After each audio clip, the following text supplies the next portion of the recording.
Étant donné que ça fait 5 fois que je tente de tourner cette intro très courte en plus, j'espère que ce sera la bonne, mais donc cette petite intro, ça faisait longtemps qu'on n'en avait pas fait, vu que les dernières vidéos c'est quasiment que des rediffusions, pour une fois là on va faire une vidéo montée assez intéressante, j'espère que ça va vous plaire. Tout ça pour dire que pas d'annonce ce coup-ci, mais un teaser, parce que je pense que dans la prochaine vidéo montée, il y aura une annonce, parce que je viens d'avoir de très bonnes nouvelles concernant un passeport pour aller en Angleterre, que je vais pouvoir récupérer à temps, pas pour Birmingham, mais pour autre chose. Je vous en dis pas plus pour l'instant. Et bonjour à toutes et à tous, ici c'est Ketal et on est là pour une nouvelle vidéo sur Lorcana. Ça faisait longtemps que j'avais pas pris ce micro dans cette pièce avec tout ce matos, surtout pour faire une vidéo montée. Ça me fait plaisir de revenir un peu aux origines, même si jamais le stream, j'adore ça bien évidemment. D'ailleurs, je pense que je vais essayer de streamer de plus en plus souvent, donc n'hésitez pas à vous follow sur la chaîne Twitch, comme ça vous saurez quand je suis en ligne. Je ferai sûrement du Lorcana, peut-être des fois un peu autre chose, j'essaierai de temps en temps de vous proposer un peu d'autres contenus, mais dans tous les cas, on va essayer d'être un peu plus présent sur la toile. En tout cas, aujourd'hui, on est là pour parler de la Lyon Cup, parce qu'on avait parlé rapidement de la répartition des decks de la Lyon Cup durant le tournoi, mais je voulais faire une vidéo un peu plus poussée, surtout une vidéo d'analyse des différents decks qu'on a pu voir à la Lyon Cup. Ce que j'ai fait, c'est que j'ai tout simplement pris, pour chaque duo de couleurs de deck présent dans le top 16, un deck le mieux placé, et on va regarder un peu ça ensemble, comment ça a été fait. Alors, la répartition des decks de la Lyon Cup de 241 personnes. Alors, il faut savoir que comme c'est écrit en dessous derrière moi, le nombre de decklists recensés peut ne pas correspondre au nombre de participants parce que des fois il y a des petits micmacs. Là, je crois qu'au total on a 236 si on fait le compte ici. Par exemple, il y a un deck mono rubis, on m'a annoncé ça, je trouve ça assez rigolo, qui a été joué donc durant le tournoi. Je sais pas son résultat malheureusement, mais je trouve ça assez original.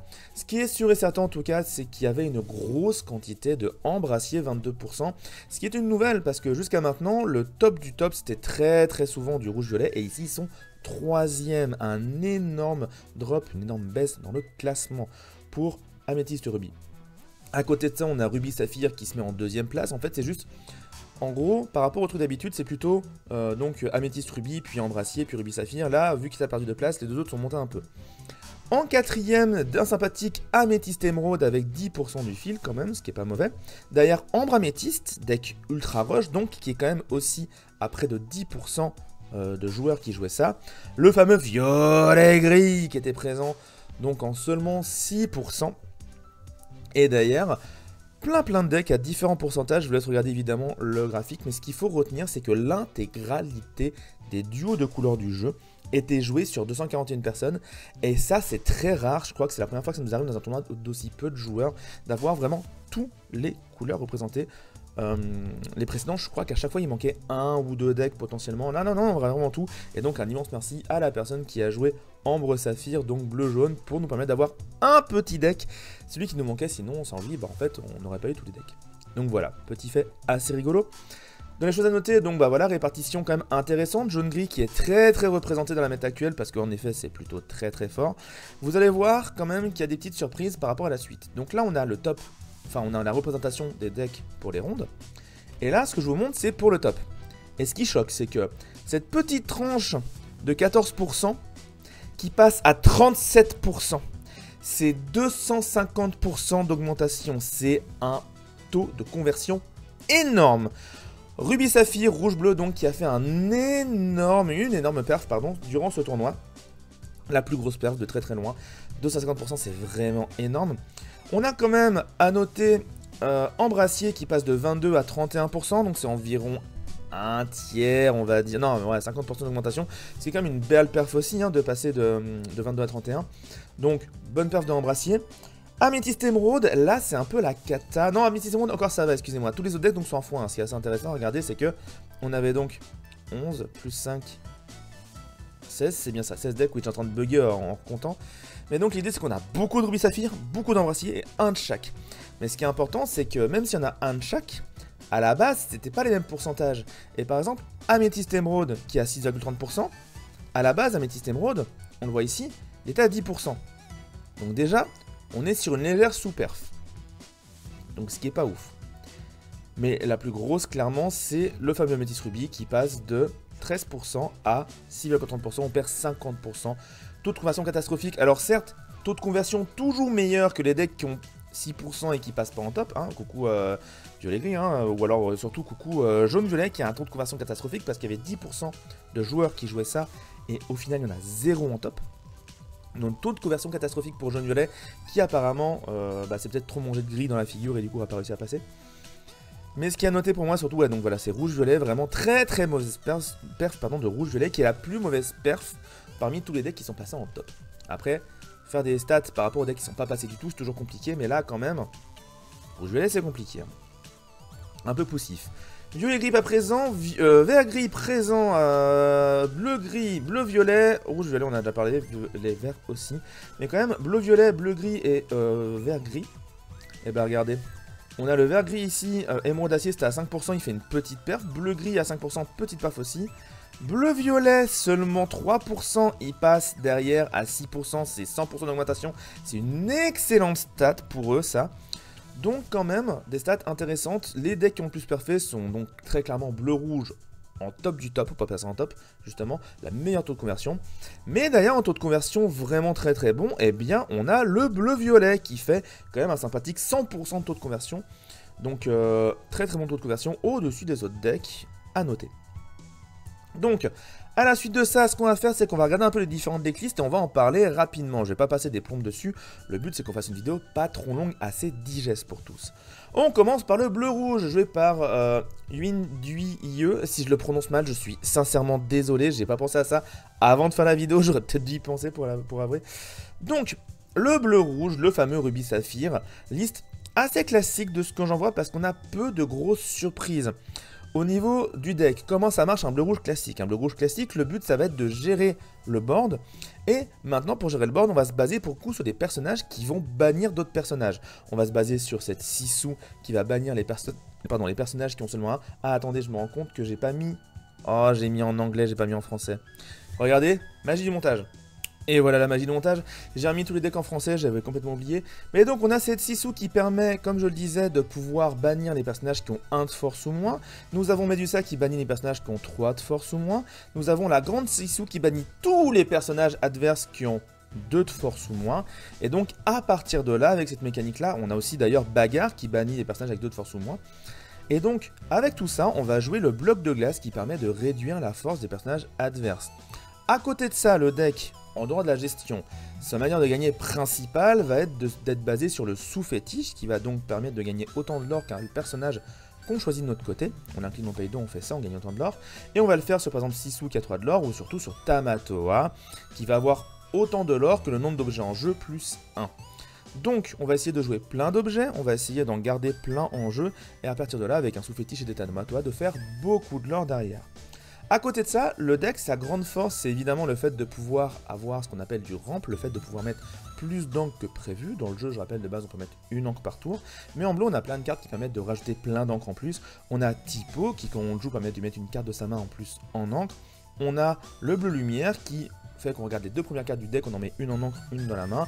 On a la fameuse plume en forme d'arête, qui permet de mettre des cartes de sa main en encre face cachée, etc. A noter quand même qu'on a ni le nouveau Donald, ni le nouveau Mickey dans ce deck, donc c'est déjà assez intéressant au niveau des choix. Et à côté de ça, qu'est-ce qu'on a de beau? Oui, on a aussi Je vole, d'ailleurs, une chanson qui permet de mettre directement en encre la carte du deck au-dessus, face cachée. Et à côté de ça, le deck, sur quoi il se base? Sur de la pioche et de la recherche de cartes, pour être sûr de tomber sur les bonnes cartes. Les glaces à l'eau qui piochent une carte quand on les joue, Grand-mère Tala qui permet de choisir une carte parmi les 2 premières quand on la joue et de la mettre en main, Flaversham qui bannit les objets pour pouvoir piocher 2 cartes, le fameux Flaversham, vous le connaissez maintenant. Vision de l'avenir permet de regarder les 5 premières cartes du deck et d'en choisir une à mettre dans la main. Bref, l'idée du deck, c'est que toutes nos cartes sont soit de la gestion, enfin, un grand paquet de cartes sont soit de la gestion directe de personnages adverses, soit des cartes qui permettent d'aller les chercher. Et donc on va bannir le board adverse, bannir le board adverse, bannir le board adverse, jusqu'à ce qu'on ait un moyen de gagner derrière. Donc à ce niveau-là, le deck est plutôt classique, comme je disais, pas de cachez-vous qui permet de bannir des objets. On a cependant 2 fois Cusco qui permet non seulement de pouvoir mettre des objets en encre, et c'est très très fort en miroir contre d'autres decks bleus, parce que les objets qu'on met en encre, ça veut dire que l'adversaire, lui, peut pas les récupérer avec son propre Tamatoa. Car Tamatoa, je rappelle, en plus d'avoir un nombre de l'or égal au nombre d'objets en jeu plus 1, il peut surtout récupérer des objets quand on le joue ou quand il part à l'aventure, récupérer des objets des fausses. Donc les mettre en encre permet d'empêcher l'adversaire de s'en servir, et typiquement avoir des Cusco pour pouvoir gérer les sous-fétiches adverses, c'est très efficace.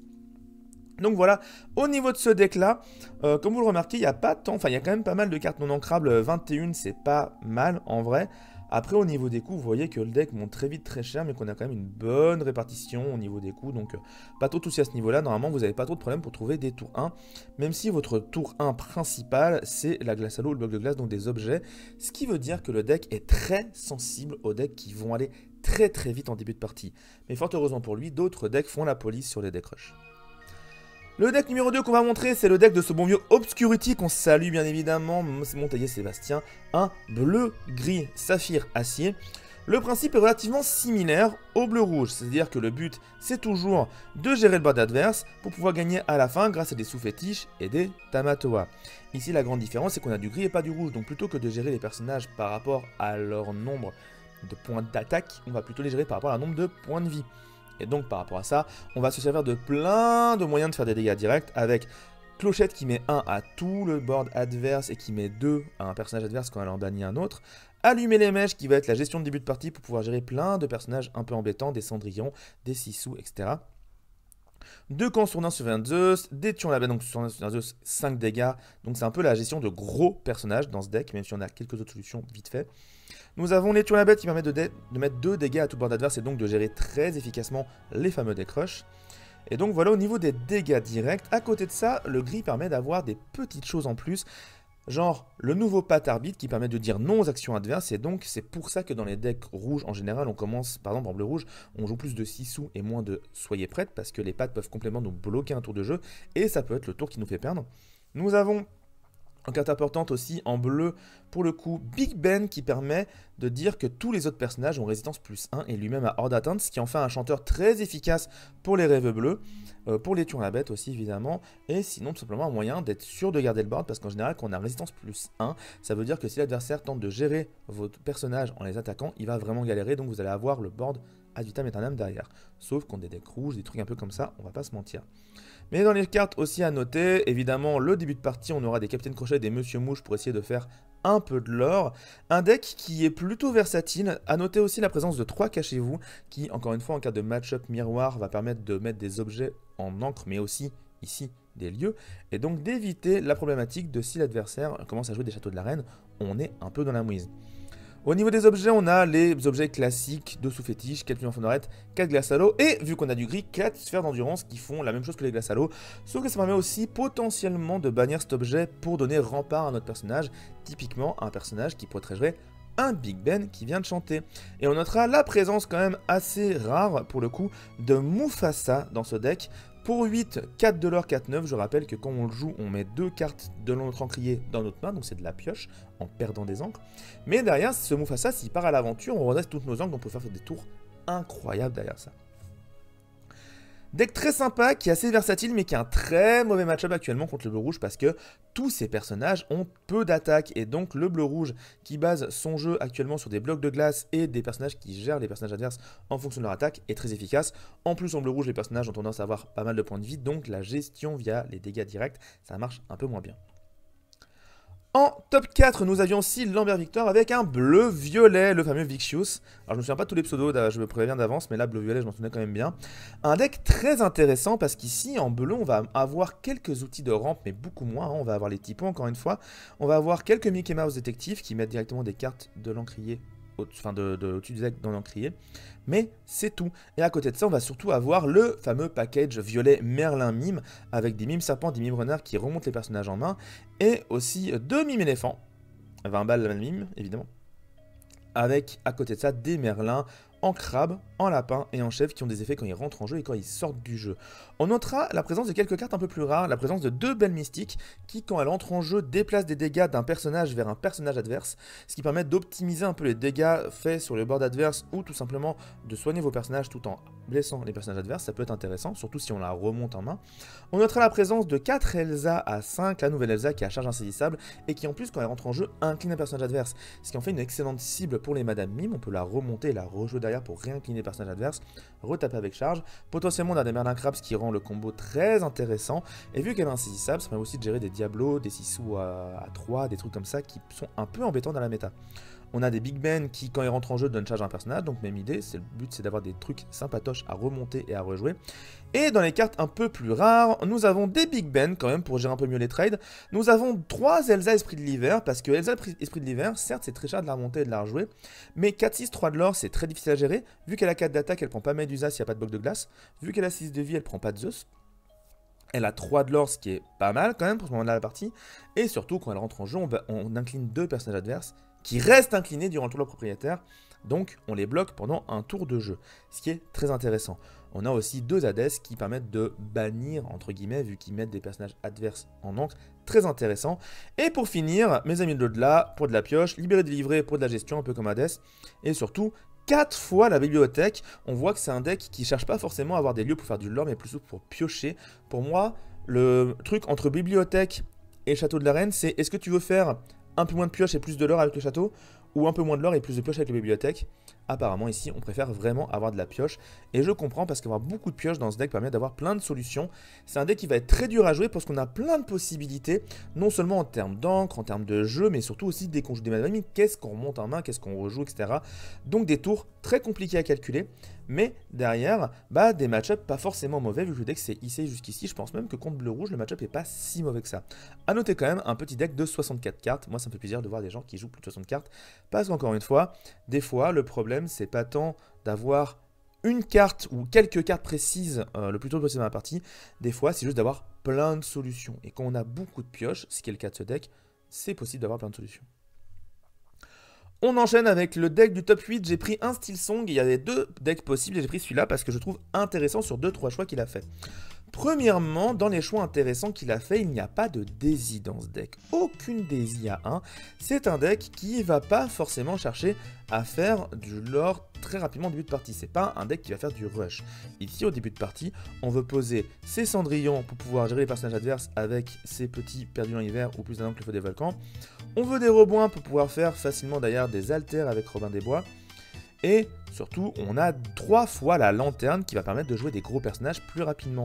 Et donc à partir de là, on comprend un peu la base du deck, en dehors des chansons classiques, ce rêve bleu pour se refaire une main, des Zeus pour gérer les personnages, il en faut peu pour être heureux pour voir un peu la main et donc gérer ce qu'il y a besoin. À côté de ça, on va surtout poser du gros personnage qui tâche et essayer de faire du lore avec eux plutôt qu'avec autre chose.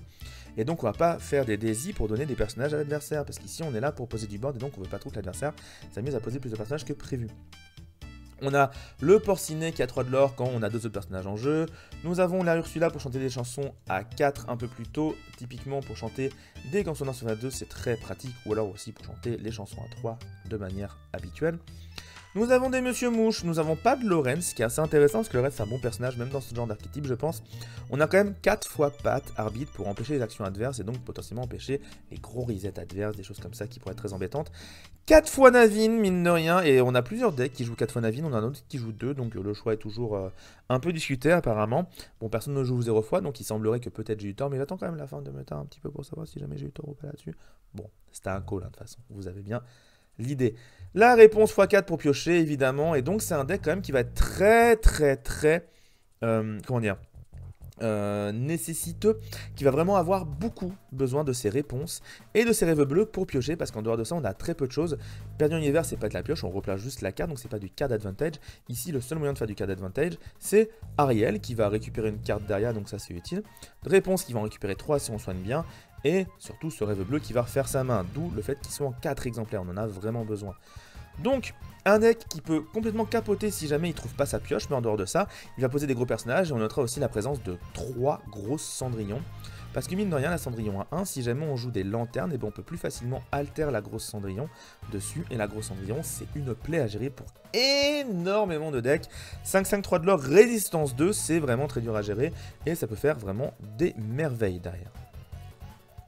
On enchaîne avec le deck du top 16 de Patini Jonathan, Green Amethyst Midrange, donc un violet vert. Et violet vert, autant vous dire que c'est un deck que je trouve vraiment pas mauvais dans la méta actuelle, parce qu'on a un peu de quoi tenir Amber Steel et un peu de quoi tenir bleu rouge, il faut juste faire son mulligan de manière différente. Donc deck très intéressant, surtout en top je pense. Et on a plein de petites cartes en x2 et en x1, donc c'est vraiment un deck qui a essayé de trouver plein de petites solutions à droite et à gauche. Au niveau des cartes en violet, bon, on aura le package Merlin Mime habituel, on aura quand même 2 Ursula, Sorcière des Mers, carte très intéressante parce que non seulement ça empêche l'adversaire de chanter, donc contre les Steel Songs c'est très embêtant pour eux, Et à côté de ça, en plus, les blessures de personnes, enfin comment dire, quand elle part à l'aventure avec 4-7, 3 de lore, ce qui est d'excellentes stats, clairement. En plus, elle a un alter 5 sur des Ursula, ça tombe bien, on a des Ursula dans cette deck là. Et donc, en plus de ça, quand elle part à l'aventure, on peut choisir un personnage adverse et l'épuiser, ce qui tombe bien, parce qu'on a quelques personnages qu'on charge, ou alors on peut donner charge avec des adeptes de Shanabog. Donc, carte vraiment pas mal. Au niveau du violet, on a vu à peu près les choses habituelles. Ce qu'il y a à noter, c'est 4 fois la Clarabelle à 1, qui permet non seulement d'avoir un petit tour 1 en cas de besoin face à des decks un peu rush, mais surtout, on peut la jouer pour 3 à la place et casser des objets avec. Et vu qu'on peut les remonter avec des mana mimes, et ben ça en fait un pet objet réutilisable. Et ça peut être très très fort dans les match-ups contre bleu. Donc j'aime beaucoup ça. On voit quand même qu'il y a 2 ondins pour potentiellement partir en rush si besoin. On a aussi 2 Benzaï, c'est un peu le même ordre d'idée. Hein. Clairement, les Benzaï c'est des mouches un peu moins bien. Mais l'idée c'est surtout qu'on peut partir faire du lore très rapidement au début de partie. Un mono Tristocir. Je sais pas ce qu'il fait là lui, mais il est là. Je pense que l'incisissable peut être pratique et ça peut aussi potentiellement permettre de gérer des petits trucs en fin de partie ou alors de gérer des Diablos, etc. En parlant de Diablo, pas de Diablo, mais ça m'étonne pas trop parce qu'en violet on a pas mal de pioches, donc on n'a pas forcément besoin de jouer Diablo et d'avoir plus de non-ancrables que ça, sachant que le deck en a déjà quelques-unes quand même. Au niveau des cartes vertes, on remarque 2 fois Mergotel qui peut se payer 5 pour remonter les personnages en main plutôt que de payer 2. Et 2 fois l'Alter qui force l'adversaire à remonter un personnage en main lui-même, ce qui est très intéressant. On voit aussi que le deck joue certes 4 fois mes amis au-delà et des mana lapins, mais surtout joue Clarabelle au sabot léger pour essayer de se refaire sa main. L'idée c'est qu'à la fin de son tour, on choisit un adversaire et s'il a plus de cartes en main que nous, on repioche autant de cartes en main que lui. Évidemment, c'est très intéressant. 2 fois pour les hommes parce que c'est une excellente gestion et ça peut permettre soit de gérer des personnages adverses que vous voulez vraiment pas voir, soit de piocher soi-même en remettant des personnages en deck, ce qui est très efficace. Un deck avec beaucoup de pioches, pas mal d'outils pour gêner l'adversaire, on voit aussi évidemment 4 Ursula en bobineuse pour enlever des chansons. Donc on a vraiment de quoi faire avec ce genre de deck, on peut vraiment essayer de jouer sur tous les plans. La question maintenant c'est est-ce qu'on pioche les bonnes cartes dans les bons match-ups, ça c'est plus difficile à faire bien évidemment. Il nous reste 2 decks. On enchaîne avec le deck de Fabre Tatiana, la seule joueuse du top 16, qu'on a vu en live d'ailleurs, le vert gris Robin. C'est un vert gris basé sur les dégâts directs avec la présence de Chef Bogo. Chef Bogo, dès qu'on joue un personnage Floodborn, il met un dégât à tous les personnages adverses. Donc ça permet de gérer très efficacement tous les decks sauf bleu avec Big Ben. Là c'est vraiment la galère et malheureusement elle était tombée contre un bleu gris. Donc c'était vraiment son pire match-up je pense. Mais Chef Bogo, donc il va permettre de gérer très facilement les deck rush. Ça, ce deck contre un deck rush, il le massacre. Mais à côté de ça, même contre les autres decks, dès qu'ils ont des personnages avec pas tant de points de vie que ça peut vraiment bien passer. Au niveau des cartes vertes, ici on va avoir la présence des Diablos à 1 pour voir la main adverse et des Diablos à 4 pour piocher. On va avoir la présence de 4 morphs parce que vu que c'est un deck basé sur les alters, bah morph mine de rien, il y a pas mal de personnages qui peuvent faire en alter qui peuvent être cool. Bon déjà, de base, on peut jouer morph T2 et au T3 jouer la bête et donc piocher derrière, ça c'est vraiment très très fort. Mais en dehors de ça, on a le Robin des Bois, on a le Simba qui va permettre de gérer des objets de lieu en fin de partie, ça peut être très pratique. On a la Fée Clochette qui s'altère, on a la Clarabelle qui s'altère, bref, beaucoup d'alters qui sont très efficaces et du coup on a Chef Bogo pour jouer avec. A côté dans notre deck, on va avoir beaucoup de dégâts directs avec des Perdus dans l'hiver, des Cancellants sur la 2, des Tuons la bête, des Plus ardents, vous connaissez la chanson. 2 Parlons pas de Bruno, ici on n'aura pas des pour les hommes mais des Parlons pas de Bruno parce qu'on veut plutôt défausser des cartes de la main adverse plutôt que faire autre chose. Et ça permet de gérer des gros personnages qui ont beaucoup de points de vie au besoin. On a 2 fois l'arc de Robin, ce que je trouve très intéressant parce que c'est un objet qui permet tout simplement de mettre des dégâts à des personnages ou des lieux déjà blessés. Donc permet de mettre les petits dégâts qui manquent à chaque tour. Et on peut le redresser si jamais un Robin part à l'aventure et donc faire plein de fois un dégât tout en faisant des points, ce qui peut être vraiment pas mal. À côté de ça, pour finir par rapport à ce deck, tout simplement noter la présence de quand même quelques Ursula pour pouvoir gérer les chansons de l'adversaire et la présence plus surprenante de Robin des Bois pour 2-2-2, 1 de l'or quand on joue ce personnage. Si un adversaire a un personnage ayant au moins 1 dommage sur lui, on gagne 1 de l'or. Donc non seulement il peut faire un petit point de l'or en entrant en jeu s'il y a au moins un truc blessé en face, mais derrière on pourra l'envoyer à l'aventure pour potentiellement redresser les arcs de Robin, etc. etc. Vous avez l'idée. Et ça permet aussi d'avoir plus de personnages qui peuvent s'alter dans Robin des Bois derrière, ce qui est évidemment un peu le but vu que le deck s'appelle Robin, littéralement. Et pour finir, le dernier deck, on a gardé le meilleur pour la fin ou pas, hein. Encore une fois au niveau des stats c'était vraiment compliqué. Mais Solo 6 Julien qui est passé en top 16 avec un deck nommé Boons MVP, un deck violet-rouge. Un deck violet-rouge où on a vraiment un deck classique. En fait si on regarde le deck, il va y avoir très peu de changements par rapport aux versions précédentes. Et pour être honnête, je crois qu'il n'y a pas une seule carte du 7-5. Si, il y en a une. Il y a Elsa la nouvelle, c'est tout. C'est la seule carte du 7-5 et c'est tout le problème du violet rouge, c'est qu'en fait il y a très peu de cartes qui marchent si bien que ça dans ce deck, ou en tout cas qui marchent mieux que les cartes précédentes.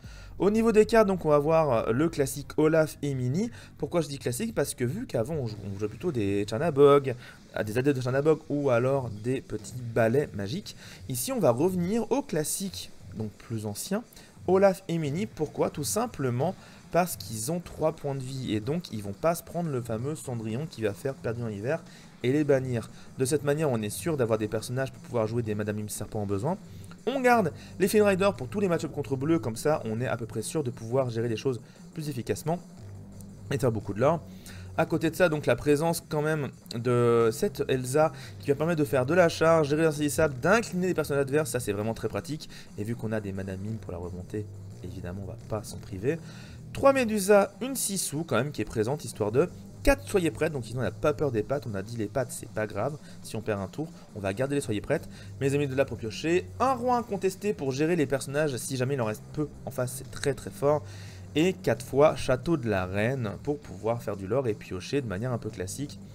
Un deck qui peut jouer sur le mid-game très très fort, qui peut avoir un early correct, ou tout du moins qui peut tenir des decks aggro en early, et surtout qui en endgame a quand même quelques solutions. Là en gros c'est un deck qui fait un peu tout à tout moment, mais qui n'est pas très fort à un moment précis du jeu, à part peut-être le milieu de partie, là où il peut briller grâce à la présence des différents cartes du set Merlin et Madame Mime. Donc voilà, on a fait le tour de ces decks, de tout ce fameux tournoi, hein. Encore une fois, la Lyon Cup, c'était très très cool. Ceux qui étaient sur place, j'espère que vous avez kiffé. Et ceux qui étaient en live, j'espère que vous avez kiffé aussi. Sachez que les rediffusions ont plus de 5000 vues. Le premier jour, il a plus de 5000. Le deuxième jour, il a plus de 3000. Vraiment, c'est incroyable le nombre de vues et tous les messages d'encouragement et de remerciements qu'on a eu. Ça fait vraiment très très chaud au cœur. Sachez qu'on les a beaucoup lus avec la team et que ça nous fait vraiment très plaisir et que ça nous donne encore plus envie de se déchirer pour les futurs contenus qu'on fera ensemble. Sur ce, moi je vous laisse. Pour la fin de la semaine, il y aura une dernière vidéo qui sera ma participation au tournoi de Kramis, donc le fameux Lorcana Invitational. Donc ce sera la dernière vidéo de la semaine pour moi parce que là on a bien envoyé du lourd. On se retrouve la semaine prochaine avec d'autres contenus. J'ai plein d'idées, plein de choses qui arrivent. Peut-être le début aussi des cartes qui vont commencer à être spoil. On verra ça. En tout cas sur ce, je vous fais des gros bisous et je vous dis à bientôt pour de futures vidéos. Ciao tout le monde. N'est qu'à seulement 2 jours de la sortie officielle du 7h et à 10 jours du Lorcana Challenge. Alila perd son paroxysme, j'espère que vous êtes